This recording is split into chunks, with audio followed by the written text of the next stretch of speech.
What's up, Wizards? It's Dev and Igby and the Chicken. We're from Mtg. We like the magic. And yeah, the thumbnail did not lie. Ixalan is so spiffy, I felt like doing 50. It's been a while since we've done this, but this time I definitely felt the need. Long story short, Igby, this is just a really good looking set with more depth than a dinosaur's butt crack. So that means we got a lot to talk about, and I don't want to waste any more of your precious seconds. So right after we're done with this intro, we're going to get ready to venture deep into the lost caverns of Ixalan. Was that a good one, Igby? Is that a good take? Papa do all right? Have they rolled the intro yet? Oh my god, we're still here. Play the song. And I'm your favorite Magic Channel's favorite Magic Channel. Best believe that the professor go bananas for my deck tech. And we're back, sub to the sandwich. Now we'll start with my honorable mention, which is just reprints. I'm just cheating right out of the gate. It's a bunch of cards. I just wanted to talk about only new cards on this list, and there's so many good reprints in the set that I figured it would take up a lot of spots on the list that could be taken up by more interesting and newer cards. But there are a lot of cool reprints in the set. I want to give them some credit. From little Ixalan specific stuff like Chart a Course, to bigger Ixalan specific stuff like Growing Rights. Cool, we got that card back. To stuff I never thought I'd see in Ixalan, like Resplendent Angel. Cool, that thing was getting to be like 20 bucks. Glad it got a reprint.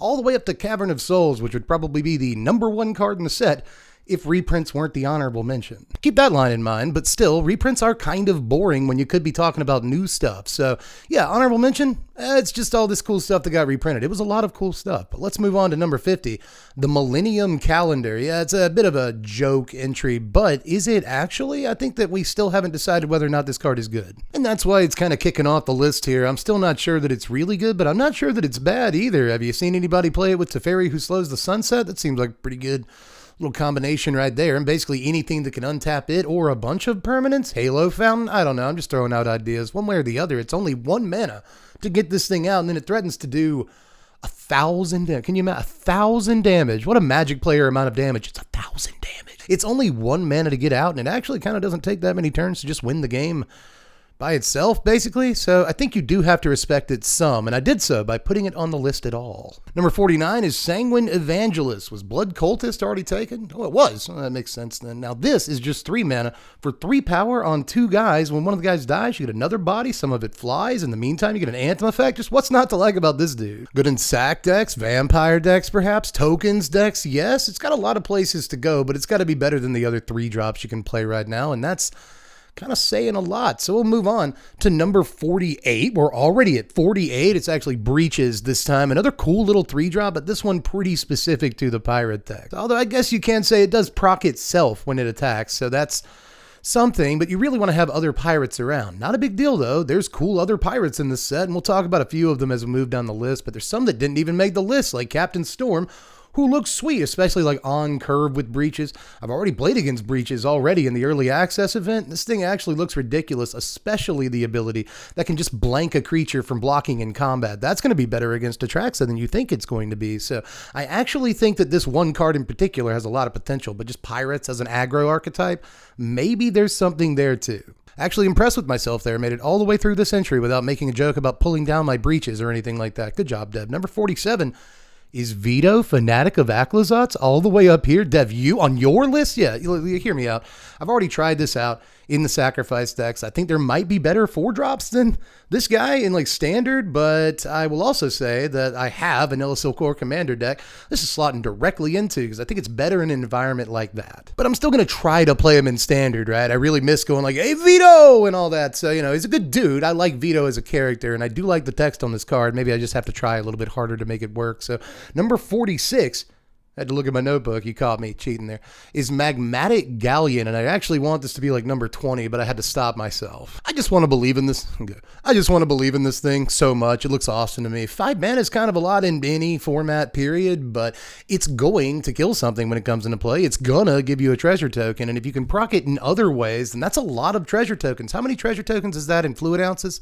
A galleon. Plus it swings for 5, it crews for only 2. I'll take 2 in like a Jeskai mid-range deck, thank you. But number 45 is the Myco Tyrant. There's probably not much room in standard for this thing, but it does seem like a pretty fun guy. Did you think I wouldn't tell that joke? No cap though, I think there might be something to this guy. He helps you go both tall and wide.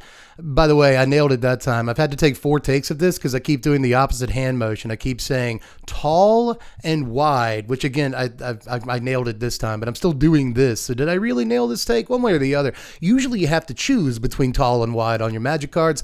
So I like that this guy does both. He makes me feel represented because I'm both of those things. Either way, I hope I'm not tripping here. I hope I'm not being a big silly Sybin, but I do like this thing. I think he's a pretty good Magic card, both in Standard and perhaps even like Commander in your Saplings deck. Let's go. But anyway, number 44 is Fabrication Foundry. Is it a rock? Is it a reanimation spell? I don't care. I like both of those things. Taps for mana, sort of. Also a reanimator spell, sort of. I hate to repeat myself. Those are 2 good things on the same card, and it's in Standard. At number 43 is Whale of the Forgotten. I think this card might be forgotten at some point in Standard, but you probably shouldn't forget about it because on the one hand, it sucks. That's why it's number 43. But on the other hand, it could be an incredible backbreaking card in the late game, which is why it's on the list in the first place. So good, bad card? Could potentially good, bad card. With number 42, I'm cheating a little bit again, I should let you know, because I just couldn't choose between Deep Cavern Bat and Skullcap Snail. These cards do similar things. Both takes on Burglar Rat. One is sort of a Kitesail Freebooter, which is a really, really good Magic card.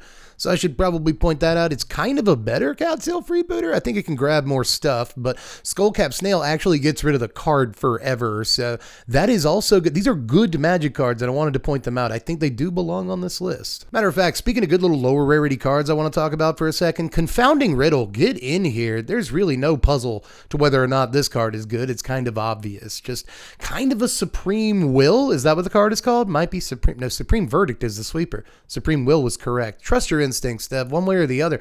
A sort of counterspell that's also a sort of impulse that puts cards in your graveyard too. Pay attention to this thing. This is a really good piece of cardboard. Who am I kidding? You'll be playing it digitally most of the time. So this is a really good piece of asset, I should say instead. Number 40, still, I guess, lower rarity cards. Why not? Well, look at the 1-drops in the set. Have you seen them? You need to if you haven't. Cenote Scout, y'all, is a 1-mana 1/1 draw a card, or it's a 1-mana 2/2. It turns out both of those things are kind of amazing, no matter which one that you get. Aside from that, there's Spyglass Siren, a 1-mana 1/1 flyer that creates a map token. That's a lot of value, actually. And then there's the Goblin that's like a 2/2 haste for 1 mana so long as you have an artifact. It's got Lara Croft in its name. That's a cool card that might go all the way back to older formats, too. So the 1-drops in the set are just absolutely killer, and I had to do a lot of self-reflection to make sure I didn't put these in my top 10. Because I wanted to, but why would I when we have cool turtles to talk about? Man, they're really giving us a lot of turtles lately. We got Blossoming Tortoise in the last set.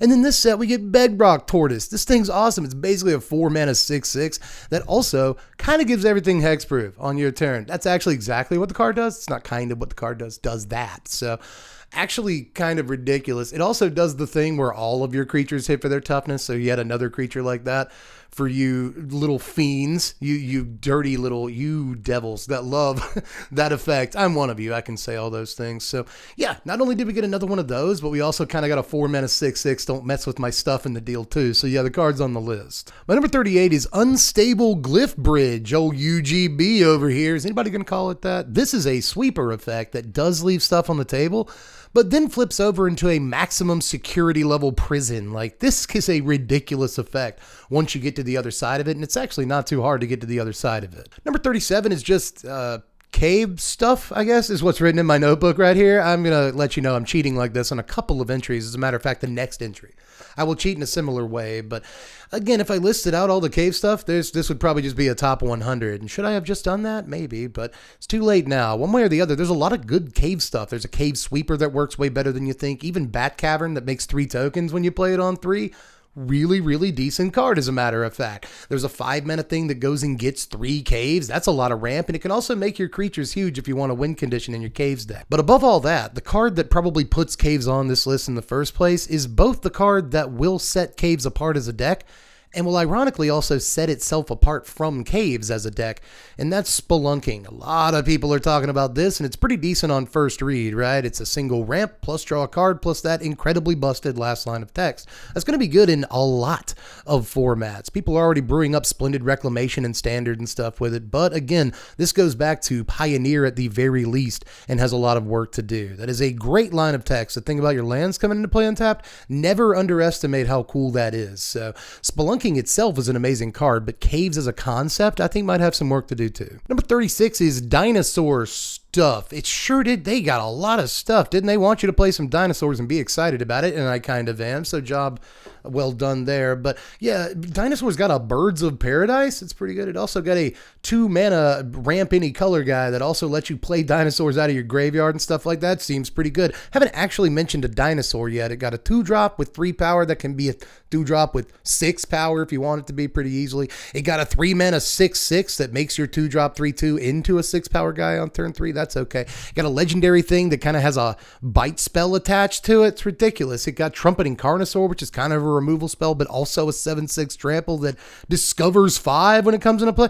There's a lot more dinosaur stuff than just this, and a couple of them will actually show up on the list as their own entries. But, you know, if I'm just lumping in all the dinosaur stuff here, like the actual, like, dinosaur matters, like, typal, creature type deck thing, whatever, like that deck got a lot of really good pieces, and especially Cavern of Souls, which I guess all the creature type matters decks got. But either way, I played against dinosaurs a bunch of times in early access, as I imagined that I would, and it turned out there were a lot of different ways to build it that ranged from really fast aggro to insane mid-range that does ridiculous crap on turn 5. So a lot of ways to build this deck, and they all look fun. But starting with number 35, we will mention a few Merfolk cards. I'm not going to bunch all of these together because I honestly didn't think that Merfolk got very good stuff in terms of its creature type mattering to a game of Magic, but it did get individually fairly good cards, like Sentinel of the Nameless City. They are running out of names for locations. AKA Tireless Splasher. That was not good enough. Let me try again. Tireless Mackerel. Was that any better? I'm not actually sure, but it's not Tireless Tracker is kind of my point here, but it still kind of is good, man. A 3-mana 3/4 that generates, you know, at least the 1 token, if nothing else. I guess I'll take that. It can get a little bit bigger very easily, and I very often wish that you could sack the map token at instant speed to make this thing bigger in combat. You can't do that, and it kind of sucks. But either way, if this leads to 2 map tokens being created, then I think it's done a lot more for the 3 mana that you put into it than a lot of other 3 mana cards would. Number 34 is Jade Light Spelunker, mostly because I get to go Jade Light Repair, Jade Light Replace. Again, I missed being able to do that. Is Safe Light like a regional thing? Am I the only one seeing ads for that and nobody else knows what I'm talking about? You guys have Safe Light in your region? Anyway, this has a lot of potential, again, especially outside of Merfolk decks. It just goes and explore decks where it makes like Wild Growth Walker pop off and Pioneers. Like, I guess we'll try that out. But my favorite in this trio of Merfolk cards that we're looking at right now is one that actually cares about Merfolk. Can you imagine that? Number 33 is Deeproot Pilgrimage. Kind of a Deeproot Waters, but like, I want to say fixed here, but I think they just want them to work sort of in conjunction. Like, you're playing Commander, you're just going to play both of the cards. And honestly, I think Commander is probably where this card works best, but it is only a couple of mana to get down, and that ain't too shabby. I hate that it's really only ever going to create 1 Merfolk per attack step, but all that said, you can find other ways to tap your Merfolk and then untap them and tap them. Maybe you got a Merfolk Looter or something like that. This could work out, actually. I mean, a 2-mana enchantment that makes 1/1s is always kind of exciting, right? I guess you could call it a Bitter Flotsam.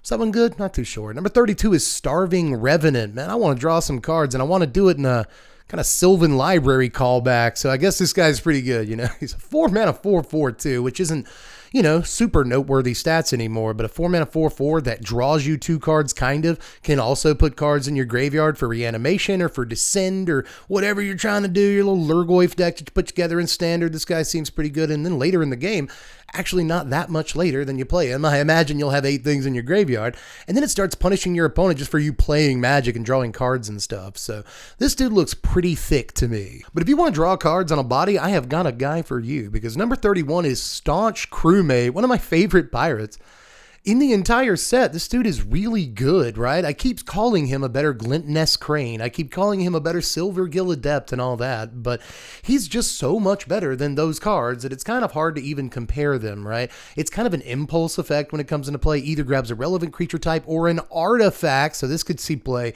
in Commander decks that care about artifacts as part of the 99 until the end of time, because it turns out 4 cards is a great dig, and those are not embarrassing stats. I'm telling you, it just looks like a 2-mana 2/1 guy that draws a card, but here's the secret. That's amazing. Number 30 is a bit of a boring entry. I'm sorry about that, but I thought it was a good place to park the creature lands in this set. Not all of them look great, but they probably will end up seeing play in their various color combinations. That said, I really like this blue-black one that turns into a 4/4 Death Touch Shark.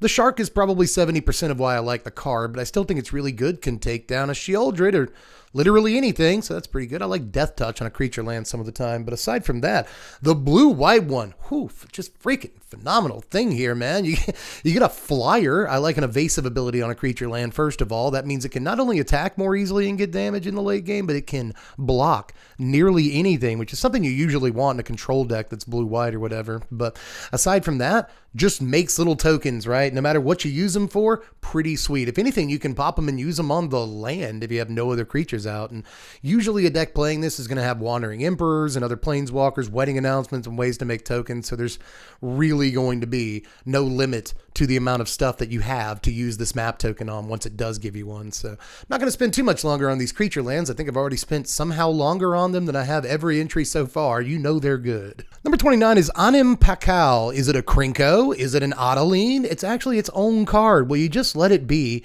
its own card? It seems pretty good, man. I still say that some level of my brain is like, this is a 3-mana 1/2. Get out of my face. But like, on the other hand, it can get bigger pretty easily the turn that it comes into play, and then it can just go out of control on subsequent turns. On your next turn, you can untap and Angel Fire Ignition this and get all of the gnomes and have like a huge thing, and then the next turn you untap and Angel Fire Ignition again and get like 4 more gnomes, 5, 6 by that point. I think it's 6 by that point if you did nothing else. So is my math right? Check me, comments section. You will. I don't have to ask. But one way or the other, this is good with a couple of cards in standard, like Homestead Courage and a bunch of other stuff I don't even have to tell you about. It turns out it's very easy to just dump counters onto an Impakal in standard right now, and you might not even have to do that because it's just kind of self-sustaining. If your opponent doesn't do anything about it, it's going to win the game eventually just by a factor of making dudes.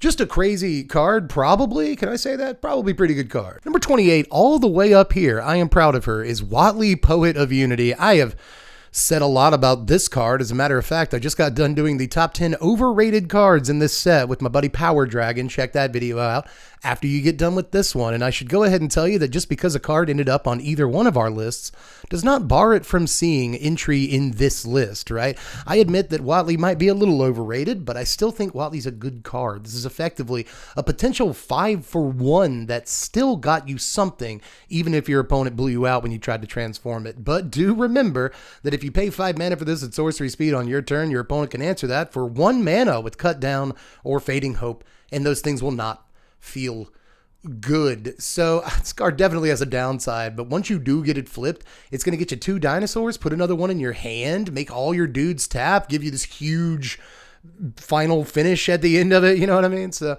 even if you only really get value out of 1 or 2 of those modes, I think it was probably worth the mana you put into it. Watley might do a lot of work outside of dinosaurs. I don't even think she goes in dinosaurs, right? This is just decent in Naya mid-range or even like Jun mid-range or something like that. So I think this card has a home, just someone has to find it. My number 27 is the Ever-Flowing Well. I think it might be a little bit difficult to get this thing up and running. Even after you flip it over, you have to have like a permanent in play that you want to copy, right? So I'm not saying this thing is all sunshine and roses, but I do think there's a lot of really powerful stuff that you can end up doing with this. And that seems just fairly obvious, right? Like on the one side, it's a 3-mana like divination effect. I'll draw 2 in my Reanimator deck. I'll discard 2. That's not a terrible front half in the first place. You don't have to pay any mana or anything to flip it over. It just flips when you have Descend 8 and it, satisfies the check on that. So that's pretty sweet. You just get free mana that turn and it's untapped that turn as well. And you can tap it to copy a thing and you cast a spell. It's just, all I'm saying is that it's a relatively low cost to actually make it, hit the battlefield in the first place. And then you just kind of don't have to do anything besides fill your graveyard once it's out. So I think this card is better than a lot of people think it is. Now, number 26 is a card that I think is worse than a lot of people think it is, and yet I still have to respect it greatly. It's Brass's Tunnel Grinder. Now, if your deck can actually descend 3 turns in a row, then you flip this over and you win the game. Maybe, probably. I'm not sure I completely support that, but I will say that once you do have access to the land on the other side of this, you're probably going to win the game. Now, I think that's both harder to make happen and a little bit slower than a lot of people would care to admit, but in a decent mid-range deck that can cover the board state until this thing actually pops off, then suddenly it basically threatens to double every spell that you cast for the rest of the game, and that seems like a pretty game-breaking ability. So again, you gotta respect the grind. Number 25 is another kind of boring entry, but it does mark the start of the top 25, so I can stop going so rapid fire now. I bet you'll appreciate that. Either way, number 25 is removal. There's a lot of these cards in the set, but we saw a lot of really good pieces. Remember Mark Rosewater? Do you remember that Mark Rosewater recently told us that we're going to start getting more like low cost answers for stuff in standard? Well, this set is definitely proving that. Not only did white get a 1 mana exile piece of removal for the sacrifice decks, but it also got a 2 mana unconditional piece of removal that hits 3 different incredible targets at a relatively low downside. I mean, they get 2 map tokens, big freaking whoop. But, black got an unconditional creature and planeswalker removal spell, instant speed, 2 mana, goes in reanimator decks in black. That seems okay. Also, red even got like a commander playable sort of chaos warpy kind of 2 mana instant speed piece. That looks great. So the removal in the set, and I haven't even named it all, not even close, Jack. There's a new black sweeper. There's 2 new black sweepers in this set that both look really decent. There's the cave, sweepers. So there's just so much like really decent removal in this set, and I should point it out because they will be among the most impactful cards. But speaking of removal, number 24 is Kitesail Larcenist, the Brutal Cathar, and I think he might actually be better than Brutal Cathar. This dude impressed me a lot during the early access event when we were playing not Pirates, but Throne of the Grim Captain, which also impressed me an awful lot. If you haven't seen it, check out the gameplay video, and you haven't seen it yet. Game 1 is against someone you might recognize, but all that said, even outside of Pirates, this thing looks amazing. I had not really realized the value of the ability to also target your own stuff with this. If you do target your own stuff with it, you still get to target theirs. You can submit 0 if you want to, but sometimes it's worth targeting your own stuff with this ability because you can turn a blood token or a map token into a treasure token. You can turn a useless creature into a treasure token and allow yourself more mana that turn, which was really relevant a lot of the time. So just the ability to target your stuff is cool, but the ability to turn your opponent's stuff on a blue creature for whatever reason into treasure tokens, just almost complete removal on a card, is just unbelievable, especially in mid-range decks that either want to play a lot of aggro, right, or they just don't have the colors to suit like decent removal spells. You get a Brutal Cathar in those colors now, so just an unbelievable Magic card. Number 23 is the Ancient One. This is a 2 mana 8/8. I know I said back there that I can stop going like rapid fire through cards now, but that's basically all I have to say about it. It's a 2 mana 8/8 that goes really well, not only in fight rigging, but also maybe their Lurgoyf decks. That's actually a really sweet activated ability, even in stuff like Soul Cauldron or whatever. There's a lot of cool stuff that this could actually do in a bunch of decks, even outside of being a thing that can attack or block. But later in the game, it can attack or block. As a matter of fact, fairly early in the game, it can do those things too. So you got to respect the 2 mana 8/8, not just for being a creature in this case, but for all the synergies it represents. Number 22 is Souls of the Lost. I do think it's a little bit overhyped, if I'm being honest with you, but I also just kind of stand creatures like this. You know me, I like a good Lurgoyf in my life, and this is yet another decent one, not only for standard, but also Pioneer. People have talked about it in Modern and stuff. I have heard people say like, oh, it's really good with fetch lands. It's like, yeah, it's called Tarmogoyf. We've been doing that forever, but I still think it might be halfway decent in a couple of other formats, right? Not only is this decent sack outlet thing, I guess, when you cast it, you can sack something, but it's also halfway decent in a Reanimator deck, right? Especially considering that your Reanimator spell in mono black is a permanent. The Cruelty of Gix is a saga. So if you play it on chapter 3, it goes to your graveyard, buffs this thing a little bit. It's all gravy, right? So it could do some stuff not only again in standard, but beyond. But all that said, I do feel like it's slightly overhyped, but I really want to play it in mono black Reanimator. It's probably decent in that, right? Speaking of Reanimator spells, by the way, we did just a second ago, in case you don't remember. Just want to make sure you're caught up. We're going to talk about Squirming Emergence here at number 21, a 3 mana reanimation spell. Most of them cost 5 nowadays. This costs 3. That means it's a good Magic card. I don't care how much you have to enable it, it's still pretty decent. And even if you have to build your kind of entire deck around it, it's still going to reanimate like a 5-drop on turn 3 fairly easily. This is another one that, like, once you go back to modern and older formats, it works really, really well with fetch lands, and this time I mean it. And even if you do have to wait till like turn 5 to cast it, that still leaves open mana to counter spells or use an activated ability or play another spell or a removal spell. It just leaves mana open, and that's important even if you have to wait a couple of turns to actually get the desired effect from the spell. Leaving mana open is very powerful, so I want to point that out too. Just altogether, pretty sweet thing. But number 20, are we at number 20 already? I feel like we're making good time. Bone Horde Dracosaur. I think this would be number 40 something on a lot of people's lists because they're trying to be realistic, but not me. That's not what you come here for. No, I just like a 5-mana guy that has flying, first strike, 5/5. Just the stats are there for little 11-year-old Timmy Dev. He kind of likes those. Pat him on the head. But also, you get to like draw 2 cards a turn, and it makes tokens, and you get like treasure or whatever. Like, good lord. Like, could they have possibly made the card better? I know that you have to be unbelievably good at 5 mana to see play even just in standard, but I think this card is unbelievably good. That's my argument. What are the things that Big Red or even just like Red X midrange likes to do? It likes to play fat creatures on curve. Hopefully they fly. Check both of those boxes. It likes to ramp. Check that box. And it also likes to be able to draw cards somehow because it's something Red kind of has a problem with some of the time. Check every single box that a Red midrange deck might want out of a card, and you've got Bone Horde Dracosaur. Also, it's a dinosaur dragon. Basically the 2 best creature types you can possibly put together. At least that's what I think. And I would know. I'm 5. Number 19 is Quintorius Can. Very, very excited for my guy here, man. Planeswalker got the spark, looking good. And as far as 5-mana cards go, I feel like I have to say again, very difficult to see play in standard, but this guy a little bit busted. And again, I think that's a totally appropriate counter argument, right? In the PNA Lar deck, this thing looks amazing to help you finish games and stuff just because of the passive ability. But do note that when you activate the Discover mode on this thing, that will also trigger the passive ability. So that's pretty sweet, but it also just pluses to make dudes. I basically like any 5-mana Planeswalker, any Planeswalker period, that pluses to make guys. And this thing actually makes pretty meaty dudes. All that too. And the ultimate is actually worth noting on this because it's not too far away from when you cast the card, and it wins the game because it also works with the passive. If you add a bunch of mana, cast a bunch of stuff out of your graveyard, you're dealing 2 damage a pop, and you're also casting those spells and got free mana. So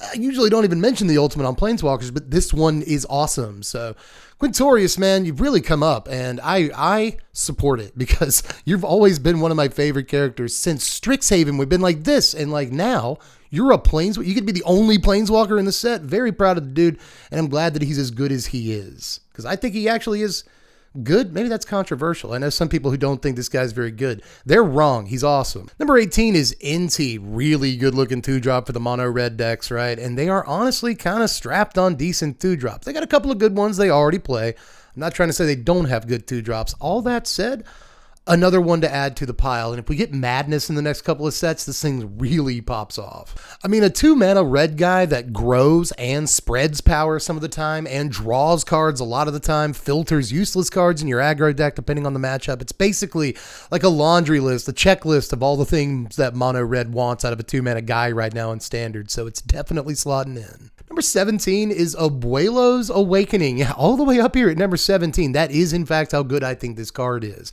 I know it just makes like a 1/1, but it's also a 4-mana reanimation spell that at the very least is going to grab like Portal to Phyrexia. Is that as high as my imagination goes? Maybe, but that is a really good place for your imagination to stop, because if you're getting a 1/1 Portal to Phyrexia, it doesn't matter if they can take it out. They can't kill it with a go for the throat, by the way. I think that's important, but it doesn't matter that they can take it out. What matters is that they sacked 3 guys on turn 4, which is going to be good enough by itself. You're also making them spend a card to deal with your 1/1 flying Phyrexian Portal, but there's a lot of other stuff you can pull out of your graveyard with this. Not only that, but if you got more than 4 mana laying around, it becomes more than just a 1/1. You can make a 9/9 Phyrexian Portal, so long as you have 14 mana, 13 mana, is that all it takes? That's not that bad. I can do that. One way or the other.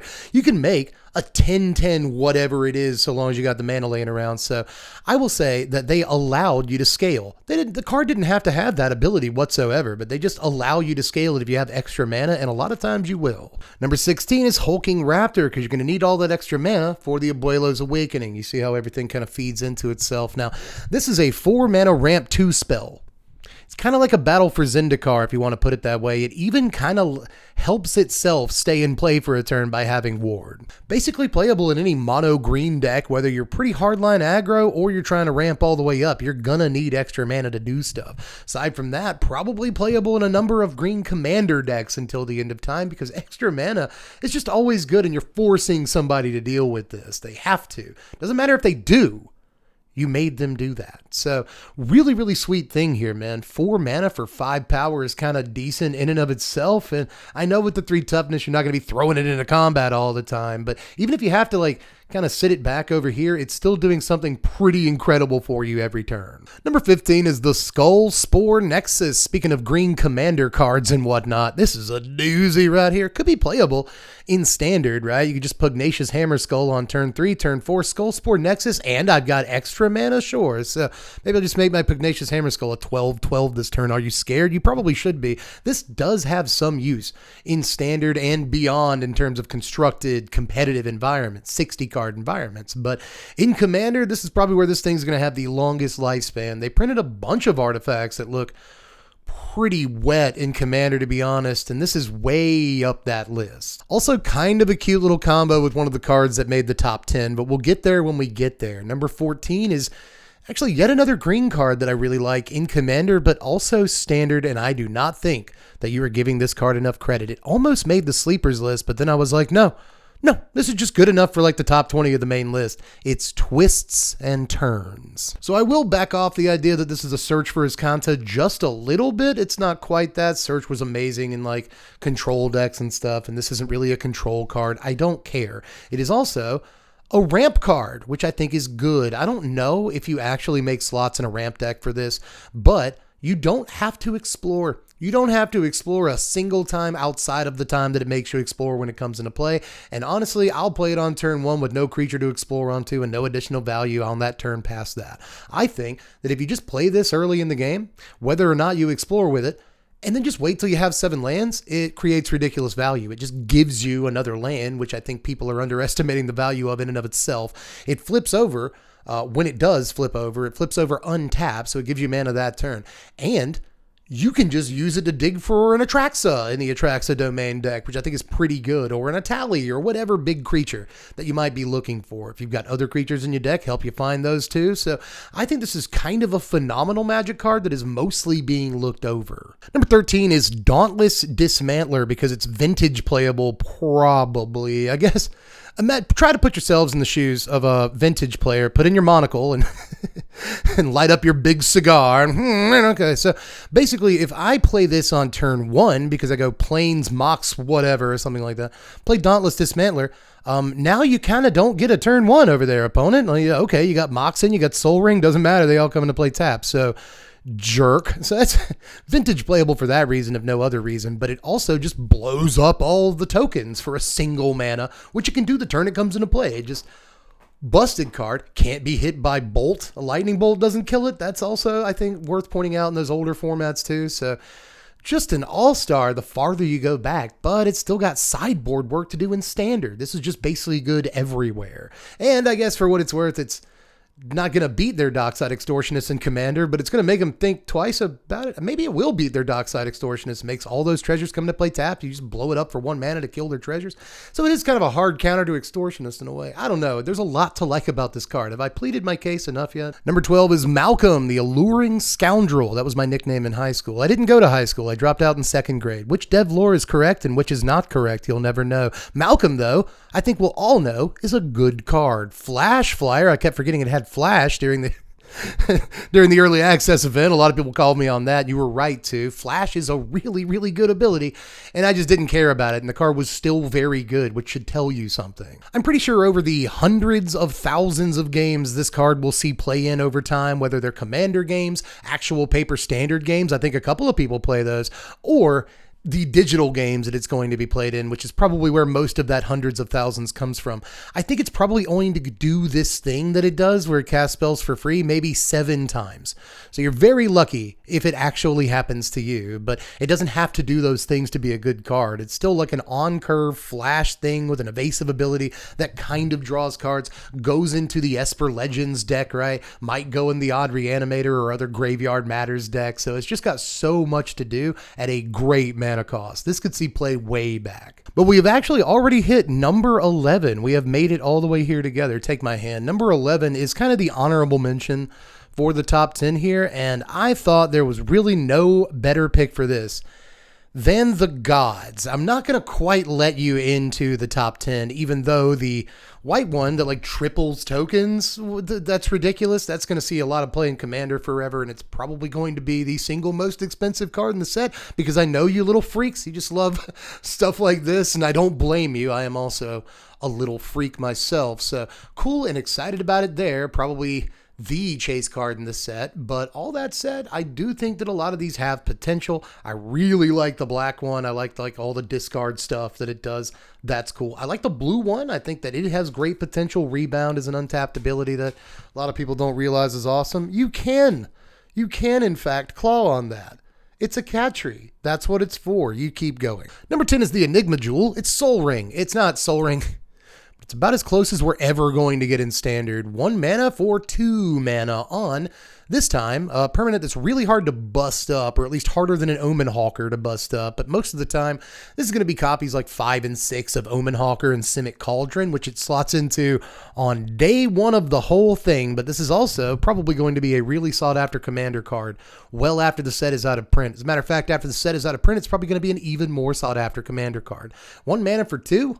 Turns out Commander players know that's a good deal. At least I assume they know that, because they will never stop talking about it. Commander players on the internet only talk about Soul Ring and nothing else. Number 9, by the way, is another Commander-specific entry, but I think it's an even more important EDH card than the last one. That's Roaming Throne. Roaming Throne is the card I'm talking about. This is actually like probably playable in Standard and other environments for that matter. Basically anything from Pioneer to Modern and on that has a relevant creature type theme. This might actually slot into despite being 4 mana, because it's going to not only trigger anything that you have with the relevant creature type that triggers when things of that type enter the battlefield, it's going to trigger that thing twice, and also be a 4 mana 4/4, and also be kind of a headache to get rid of for the opponent. Not only does go for the throat not kill it in Standard, but you have to pay extra mana to kill it with anything. So it has a chance of staying in play until you untap, a pretty big chance of staying in play until you untap, and then you can really go off with it. So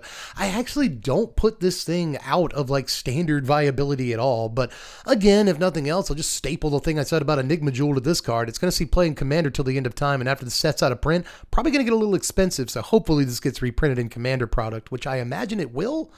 It kind of looks like it came from the Commander product from this set in the first place, and like, throw it in the Standard set, which I'm kind of happy they did. At number 8, you might be surprised to see Amalia Benavides Aguirre, especially if you saw the overrated cards video, but just because I think the card is overrated doesn't mean I don't like the card an awful lot. This might have work to do in Modern, not only in Soul Sisters, which it pretty obviously goes into any deck like that wants to gain a bunch of life a bunch of times throughout the turn and get a bunch of triggers on this. Oh yeah, it goes in Black-White life gain. Soul Sisters is a good deck, we all know that. Now also though, this has a little trick with Wild Growth Walker that kind of effectively goes infinite if you throw another couple of cards, or really just like one other card into the mix. So that's nice. With a Wild Growth Walker, you can kind of just blow everything up and get in for 20, which is a neat little combo, and something that like Abzan Explorer needed to do. So this has work to do in non-standard formats and is obviously good in Commander life gain decks as well. So this has a long, fruitful life ahead of it, I'm sure, but even in Standard, I was just saying the other day that I want more life gain payoffs. And when you get sort of a half a Johnny's Pride Mate, half whenever you gain life, draw a card. Card basically says both of those things. I really don't care about the tricked out, like, when it gets to 20 power, you can blow all the stuff up. It probably, just like Malcolm, is only going to do that, like, 9 times out of the hundreds of thousands of games that you actually play the card. But it turns out that just getting there, the journey, as usual, this is the lesson.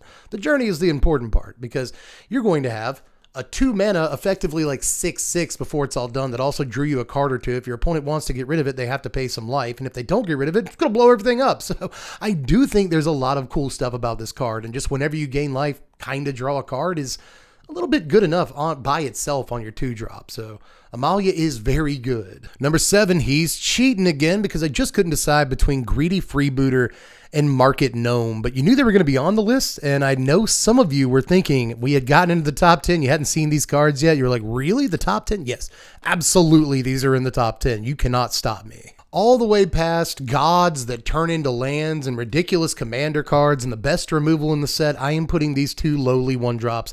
No, they do not count for the 1-drops entry earlier.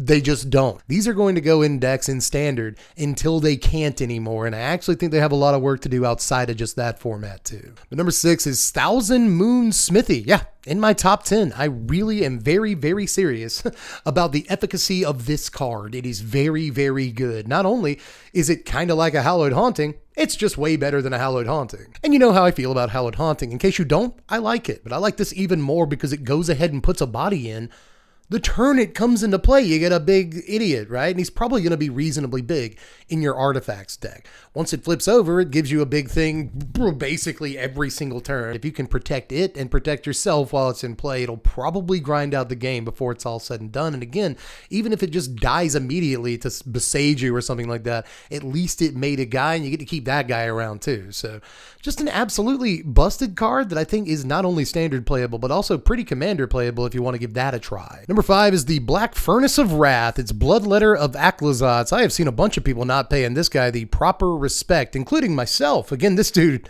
was on my overrated list, but that doesn't mean I don't think he's incredible. I think he's incredible enough to be halfway down the top 10, and that's for a reason. This dude does something the turn he comes into play. If you played a few creatures in your mono black aggro deck up to then suddenly you get in for a lot of damage. So much damage if you actually get in with just about anything. But, you know, when you untap and you get to swing with him, he's kind of a 4/4 flyer too.